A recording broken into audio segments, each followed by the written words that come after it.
Welcome to Stories with Samira.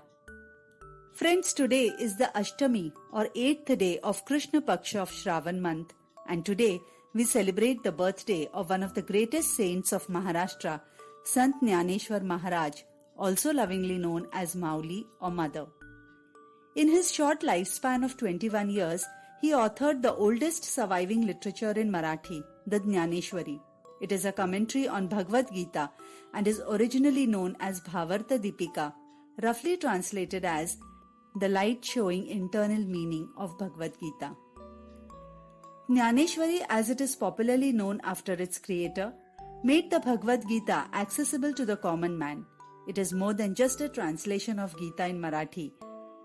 It emphasizes good conduct, pious way of living that each person could follow. It taught that there is no discrimination in the eyes of God for any living creature, be it a human being or an animal. So today let's hear a story from life of Sant Jnaneshwar that describes this fact. Sant Jnaneshwar was the second born child to Vitthal Pant and his wife Rakhumabai, who lived in Apegaon village in Maharashtra. They had 4 children.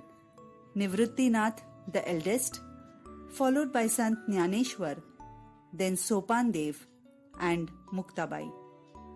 Since Vitthal Pant was a saint-turned householder, his orthodox community did not accept him or his children. As the sons grew up, the parents wished to conduct their thread ceremony as per the customs. However, the Brahmins refused to do so and reviled them and called them outcasts. As a penance and to include them in their fold, the children were asked to bring a letter from the Brahmins of Paithan declaring them to be pure. And so the young children left for Paithan as a repentance. There they met the orthodox Brahmins and put forth their request. But here too they were considered as outcasts. The Brahmins, when heard his name, ridiculed them and said, "Why should we call you Jnaneshwar, which means Lord of Knowledge? Have you read the Vedas and Puranas? Do you have any idea about our sacred texts?" At that time, a young male buffalo with a leather water skin on his back was passing by. "Look, there goes a buffalo. His name is also Jnan, meaning knowledge," they taunted him. Sant Jnandev joined his hands and said, "I cannot see the least difference between this male buffalo and myself. The Atma, the soul that pervades everybody, is same, and the Lord Paramatma pervades in all of us." One of them then took a whip and struck the buffalo. That made Sant Jnaneshwar tremble, and a welt appeared on his back. Then they said, "If there is no difference between the two of you, then let us see the buffalo reciting Vedas." Hearing this, the learned one, Sant Jnaneshwar, went up to the buffalo, placed his hand on his head and said, "Recite the Rig Veda and satisfy them." As soon as these words were spoken, a most extraordinary thing happened. The buffalo started reciting the Vedas.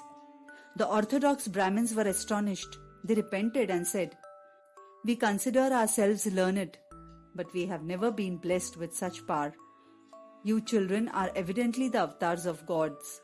Hearing this, Sant Jnaneshwar said, "O Swamis, what I have done is through your power. I am ignorant. It is your feet that manifest this power." All the people of Paithan were moved by their love and reverence. They accepted and respected Sant Jnaneshwar and his siblings. Friends, this was the story of one of the first miracles attributed to Sant Jnaneshwar. Today on his birthday, let us pay respects to this great saint and pray that we all see the divinity that exists in all life forms. If you have liked the story and video, do click like and share. And for more such stories, subscribe to Stories with Samira.